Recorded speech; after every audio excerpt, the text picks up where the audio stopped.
Bonjour à tous, on se retrouve aujourd'hui en compagnie de Valentin. et moi-même Ruben pour une nouvelle vidéo sur TBT, comment réaliser son premier test.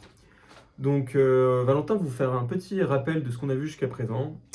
Yes. Alors, du coup, ce qu'on a fait, c'est qu'on a vu de la donnée, on a récupéré de la donnée publique de BigQuery. C'est les données sur les stations de vélo. On a importé, du coup, notre première source, c'est-à-dire cette donnée sur DBT. Je vais vous présenter ça, ici présent, avec un select étoile. Et on a décidé d'appliquer une transformation, du coup, notre première transformation sur cette donnée, en sélectionnant une liste de colonnes qu'on a prédéfinie via une variable liste, et auquel on a appliqué une boucle via, du coup, notre premier Jinja Exactement. pour parcourir en fait cette liste pour afficher ces colonnes. Juste après, ce qu'on a fait, c'est qu'on a récupéré la documentation de notre table. On a hérité de la documentation de notre table source en utilisant une commande du package CodeGen. C'est ça. Donc voilà pour ce qu'on a fait jusqu'à présent. Donc Yes. maintenant, on va se concentrer sur comment réaliser son premier test. Alors comme vous pouvez le voir, on a un folder test et c'est là où on va en fait définir nos tests. Alors on va commencer par créer en fait sur DBT, vous avez deux types de tests. Vous avez les tests singuliers qui s'appliquent uniquement à un seul fichier SQL et ensuite vous avez les tests génériques qui, eux, s'appliquent à une majorité, un ensemble de fichiers SQL, donc de transformation. Donc ce que j'encourage Valentin de faire et qu'il le fait déjà, c'est de créer deux folders, un singulier et un générique.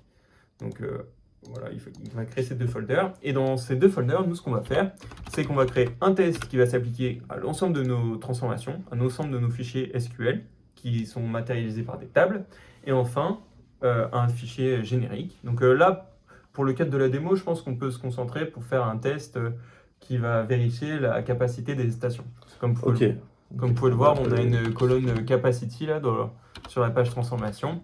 Ça va être l'occasion de vérifier si on a des bonnes valeurs dans notre capacité à chaque fois.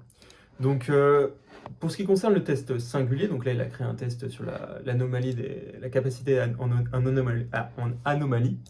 Et bien du coup on va faire en fait une commande SQL très basique. Donc je peux te laisser commencer par une commande SQL où on va vérifier en fait que par exemple la capacity, je sais pas, elle est strictement plus grande que 100. Si on a des valeurs qui sont au-dessus de 100, alors on devra avoir une erreur.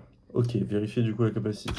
Ok. Donc pour ça, faut bien faire attention à bien utiliser toujours ce qu'on avait vu précédemment dans nos précédentes vidéos, c'est-à-dire la partie ref. Donc ça permet de référencer exactement nos tables sources. Et là, dans notre cas à nous, c'est ça. Hop.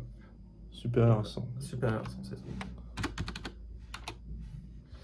Voilà, donc là c'est bon, il nous a bien fait la bonne capacité. Donc maintenant on peut commencer d'ores et déjà à faire un DBT test en fait sur ça. Donc, je ne sais pas si on avait vu DBT test, mais DBT test nous permet de réaliser l'ensemble de vos tests. Donc là on a un seul test et il est parti en run. Et comme vous pouvez le voir, on a eu 19 résultats qui sont au-dessus de 100 et donc c'est normal, on a une erreur. Alors on va faire, pour le cadre de la démo, on va peut-être monter à 200. On va voir qu'est-ce que ça nous donne. Normalement, on a vérifié dans notre donnée. On a vérifié dans notre donnée. Ah, t'as oublié le supérieur. Pardon, je n'utilise pas le clavier. Normalement, on n'a aucune erreur. Donc c'est bien pour vous montrer que le test est bien censé tomber en erreur. Donc une fois qu'on a fait ça, voilà, comme on peut le voir. Une fois qu'on a fait ça, on va maintenant se pencher sur les tests génériques. Alors les tests génériques ils sont un peu particuliers, alors je te laisse créer un fichier SQL, toujours. Okay. Dans le fichier générique, tu l'appelles comme tu veux. Et en fait, ces tests-là, donc ils vont s'appliquer, comme je l'ai dit, à toutes les tables. Mais par contre, dans la manière d'écrire ces tests, c'est un peu spécifique, et DBT a une doc bien fournie là-dessus. Et donc, comme vous allez le voir, il y a du Jinja qui va rentrer dedans. Donc, il va falloir au tout début préciser que c'est un test. Donc, ouvrir les accolades, pourcentage, test, on va le nommer comme on veut. Et ensuite, il faut spécifier les colonnes bah voilà, il nous le génère hein, automatiquement, c'est pratique. Hein. Hop. Donc il nous a généré. En fait, donc il nous a généré et le nom et les colonnes qu'il prend en paramètre. Mhm. Donc l'avantage de ça, c'est que vous pouvez renseigner n'importe quelle colonne, n'importe quel modèle, en fait, vous pouvez mettre autant de colonnes que vous voulez. Donc Ok. maintenant, tu mets encore, comme précédemment, ta requête SQL que tu veux tester, Ok, et tu mettras en argument tes paramètres. Ok, je peux repartir de Ouais, ça du coup, exactement. quasiment. Ok. Là, de ce que je comprends, c'est comme si on fait une fonction Voilà, et on va changer les variables. Ici, c'est modèle Ouais, du coup. exactement. Clairement. Il faudra bien préciser à clore le test après, juste après. Et là, c'est colonne name du coup. Entre accolades. Entre accolades, oui, pardon. Et il faut bien end le test. Alors, on a une IA qui auto-complète, c'est vraiment pratique. Donc là, on peut.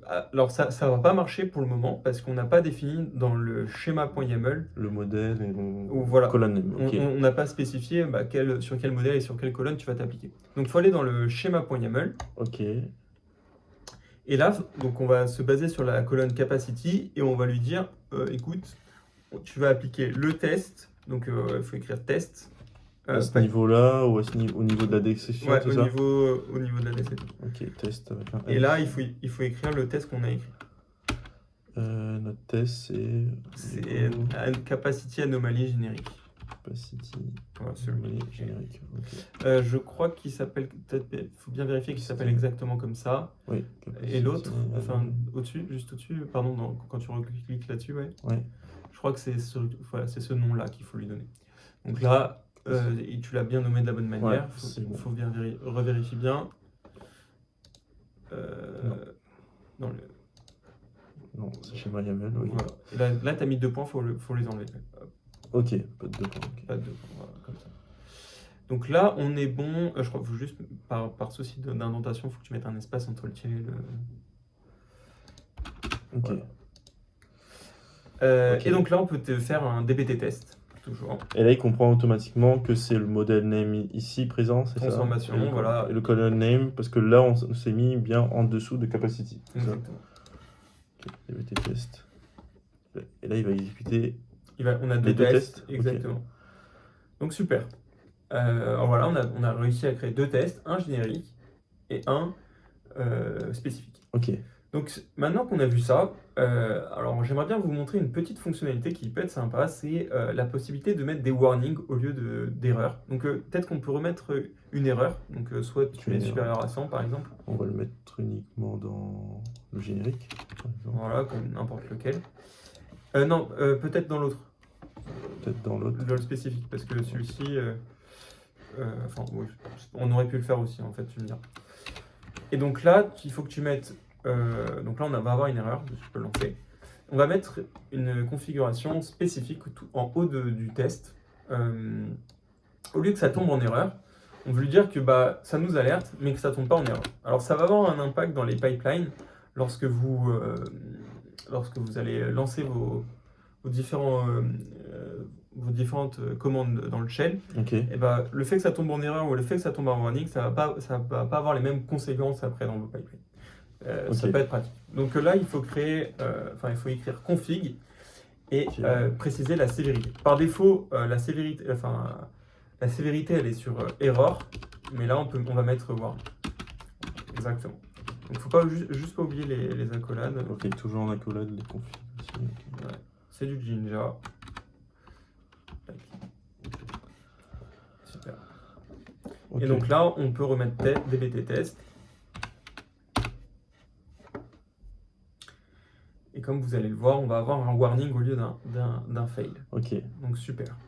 Donc là, ce qu'on peut faire, ce qui peut être intéressant de voir, c'est d'aller dans Target et voir ce que DBT nous a généré. Dans le run, par exemple, ou dans le compile, c'est pareil. Test. Voilà, il y en a un qui est le singular, hop, qui est juste ici.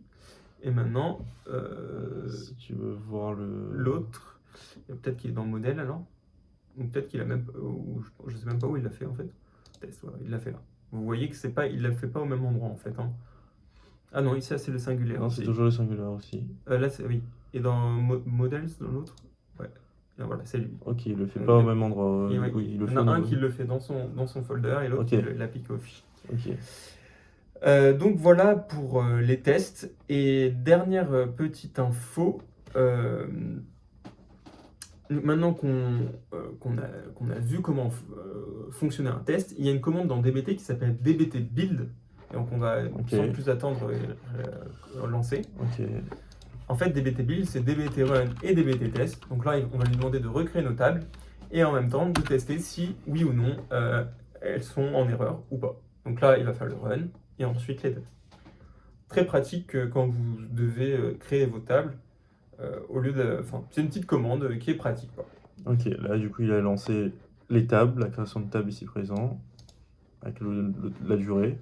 Et juste après, on a le warning qu'on a configuré juste avant pour le test générique. Et du coup, qui t'informe qu'il y a bien une anomalie et tu peux te rediriger dessus. Et je précise que les tests, c'est quand même la grande valeur ajoutée de DBT, parce que du coup, vous pouvez être sûr et certain de ce que vous donnez comme information à votre client final en termes de qualité de données, quoi. Yes, ok. Bon, bah, qu'est-ce que tu en as pensé?